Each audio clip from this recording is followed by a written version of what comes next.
Let's talk about The Wire, the slowest show you ever love. At first glance, it might look like your standard cop and drug dealer's drama, but dive a little deeper and you find a profound critique of American society dressed up in wiretaps and crime scenes. Created by David Simon, an ex-journalist with a righteous grudge against failing institutions, The Wire isn't just a TV show. It's an autopsy of the American dream with an ensemble cast and some of the finest writing ever aired. Why does it matter?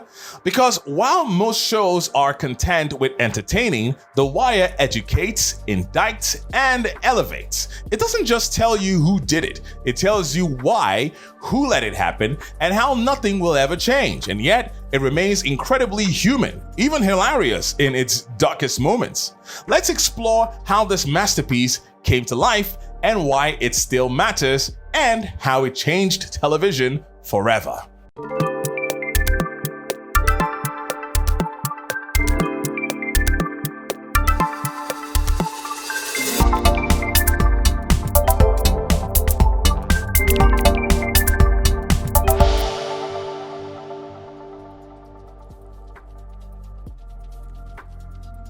The roots of The Wire lie in the typewriter of David Simon, a former crime reporter for the Baltimore Sun.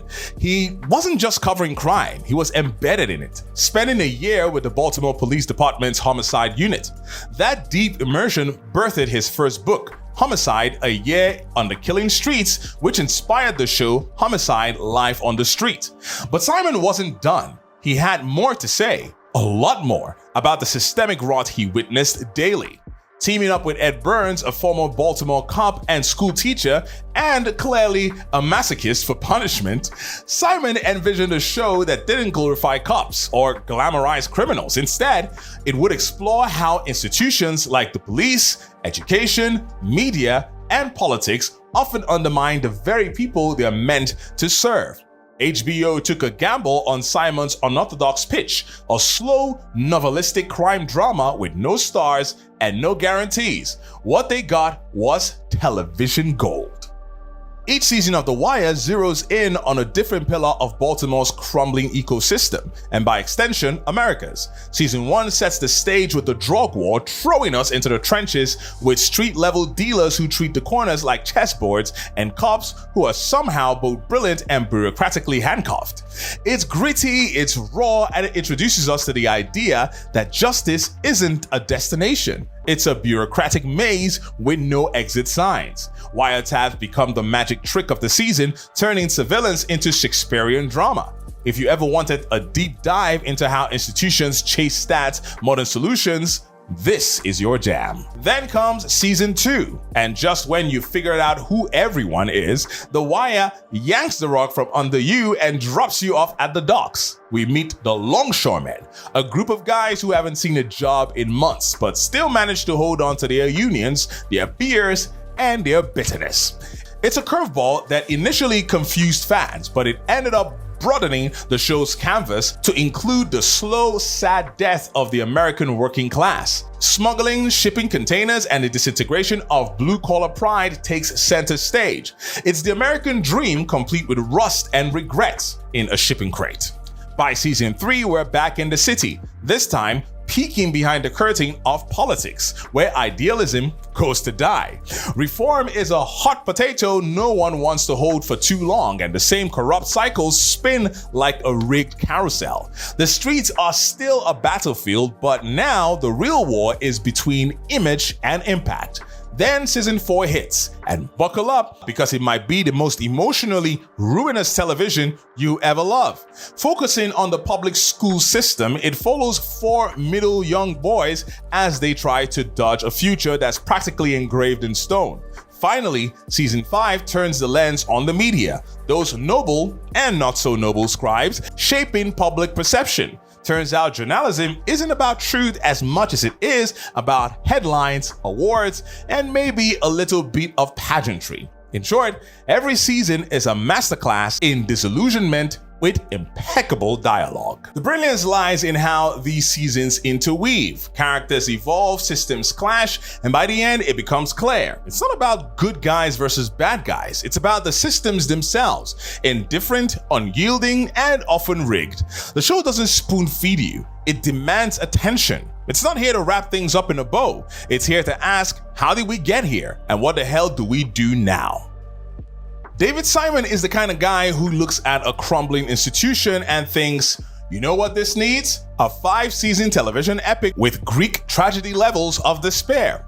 Before he was turning HBO into the Church of Realism, Simon was a journalist at the Baltimore Sun, where he covered crime, corruption, and the slow, grinding failure of the American city. His beat was Baltimore, but his mission was much larger: to expose the systems that chew people up and spit them out with cold efficiency of a vending machine stuck by Satan.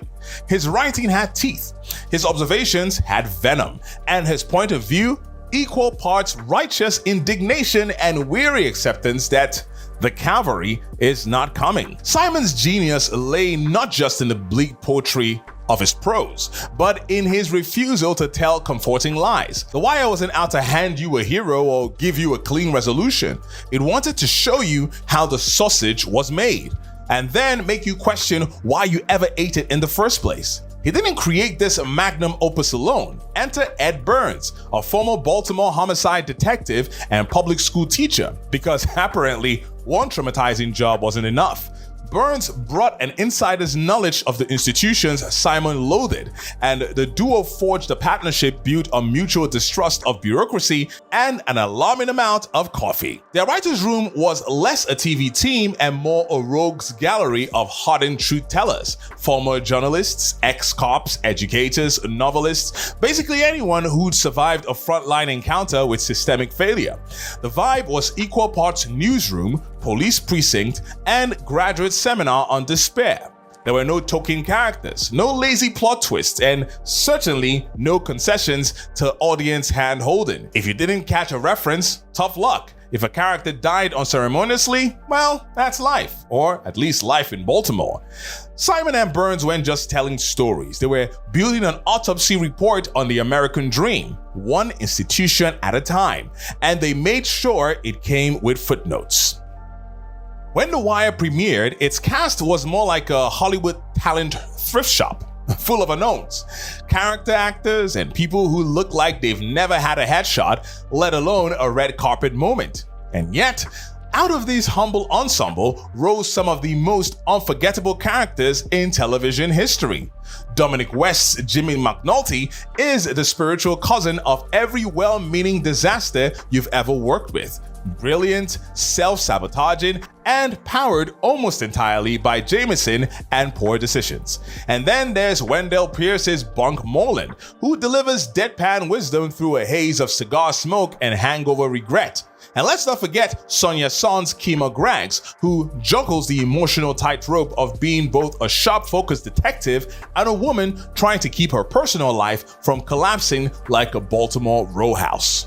And then came the heavy hitters. Idris Elba's Stringer Bell became the patron saint of corner boys with corporate dreams, a drug lord who read The Economist and treated criminal enterprise like a Harvard case study. Michael K. Williams carved out a legacy with Omar Little, a shotgun-wielding stick-up artist who quoted the Iliad and made whistling the farmer in the Dell sound like a death sentence. And yes, if you didn't cry during Michael B. Jordan's portrayal of Wallace, the tragically sweet kid trying to escape the game, you may be entitled to financial compensation for emotional deficiency. These weren't just characters. They were soul-punching, fully realized humans that made you forget that you were watching fiction. But wait, there's more. The Wire had a bench so deep it could have made the NBA jealous. Jamie Hector's Marlo Stanfield, with his terrifying whisper and existential stare, gave us a villain so cold he made Stringer look like a motivational speaker. His enforcers Chris Partlow and the ever-chilling Snoop Pearson were like the Grim Reaper split into two forms: silent execution and chaotic menace. And then there was Proposition Joe, the diplomatic drug kingpin who sounded like like he was always negotiating the price of a used Buick while orchestrating a heroin empire. On the other side of the law, Lance Reddick's Cedric Daniels gave the show its spine, a principled commander who somehow kept his soul and his starch intact in a sea of political sludge. Together, this ensemble and more of them didn't just populate the world of The Wire, they built it, brick by brick, bullet by bullet, bribe by bribe. In The Wire, the moral compass doesn't just spin. It does cartwheels, somersaults, and occasionally bursts into flames. Nobody wearing a white hat or twirls a villain mustache. Everybody's just trying to survive in a city where the rules are more like suggestions written in disappearing ink. The cops drink, cheat, lie, and sometimes shoot their own squad cars. The drug dealers, meanwhile, host cookouts, pay rent for neighbors, and establish a weird kind of street justice. Even the politicians start out starry-eyed before succumbing to the gravitational pull of compromise, lobbyists, and free shrimp cocktails. Teachers want to save the kids but end up buried under lesson plans and standardized testing hellscapes. It's not a show about heroes and villains. It's a meditation on what happens when people with limited options are asked to make impossible choices. What makes The Wire so devastatingly good is that it doesn't just hand out complexity to the main cast, it spreads it around like Oprah with moral ambiguity. You get nuance, you get backstory, everybody gets a fully developed inner life. Take Bodhi Brutus, for example. He starts out as a loudmouth corner boy with all the subtlety of a jackhammer, but at the time we're through, he's a tragic figure. Loyal, hardened, and painfully aware of how the game is rigged. Then there's Roland Presbeluski, who begins as a clumsy, occasionally trigger-happy officer who probably shouldn't be trusted with a paperclip, let alone a badge. But give him a classroom and some vulnerable kids and suddenly, he's the Mr. Feeney of inner-city Baltimore. This layered characterization is the secret sauce behind The Wire's emotional gut punches. It doesn't just tell you what a character is, it shows you repeatedly through actions, consequences, and a relentless refusal to simplify. Everyone's the hero of their own tragedy. From the drug corners to City Hall, from the police precinct to the middle school faculty lounge, every character is a mirror reflecting the systems they're caught in. And just when you think you've figured someone out, they turn a corner, sometimes literally, and reveal a different side. It's this commitment to realism, not just in the plot, but in the human psychology, that makes the show feel less like television and more like a sociology dissertation with better lighting and a killer soundtrack. The unifying theme of The Wire is institutional dysfunction. Whether it's the police, the schools, the unions, or the press, every institution fails the people it's supposed to protect. And it's not because of bad apples, it's because the system is designed to prioritize metrics, self-preservation, and political gains over actual results. Another recurring theme is the futility of reform. Characters who try to change the system from within, like Bunny Colvin, who creates a legalized drug zone, are punished or ignored. Hope flickers, but rarely catches fire. Yet, despite the cynicism, the show is never nihilistic. It honors the people who keep fighting, even when the battle is hopeless. The Wire isn't just fiction, it's journalism with better lighting.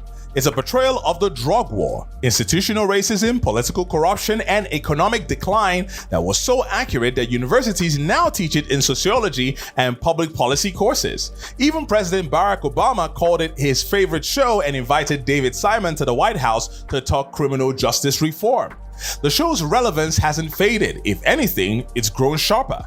As America continues to wrestle with mass incarceration, failing schools, and media polarization, The Wire stands as a prophetic text. It forces viewers to confront uncomfortable truths about how power operates and who pays the price. When it aired, The Wire was criminally underappreciated. It never won an Emmy. Its ratings were modest. Critics praised it, but didn't have the cultural footprint of The Sopranos or Breaking Bad. It was the best show no one was watching until suddenly everyone was. Over time, it became a cult classic and a certified masterpiece. Today, it regularly tops the list of the greatest TV shows ever made. It's cited alongside Shakespeare and Dickens. Critics who once shrugged at its slow pace now write essays about its genius. The Wire didn't chase fame. Fame chased The Wire. The impact of The Wire on television is seismic. It showed that audiences were hungry for complexity, moral ambiguity, and realism. It inspired a wave of prestige dramas from Breaking Bad to True Detective. It proved that storytelling could be both entertaining and socially conscious. As for the cast, many of them went on to stellar careers. Idris Elba became a global star and a Bond contender. Michael B. Jordan evolved into an A-lister with Creed and Black Panther. The late Michael K. Williams was widely acclaimed for roles in Boardwalk Empire and Lovecraft Country. Even the lesser-known actors found steady work thanks to their performances. And David Simon? He kept doing what he does best, holding up a mirror to America with shows like Treme, The Deuce, and Show Me a Hero. In the end, The Wire isn't just a show you watch, it's a show you live with. It lingers, it challenges, it teaches, and in a world of binge and forget TV, it's a rare piece of art that only grows more urgent with time. If television is a reflection of society, then The Wire is our most honest mirror. So, if you've never watched it, fix that. If you started and stopped, come on, try again. And if you love it already, welcome to the choir. All the pieces matter, and The Wire put them together.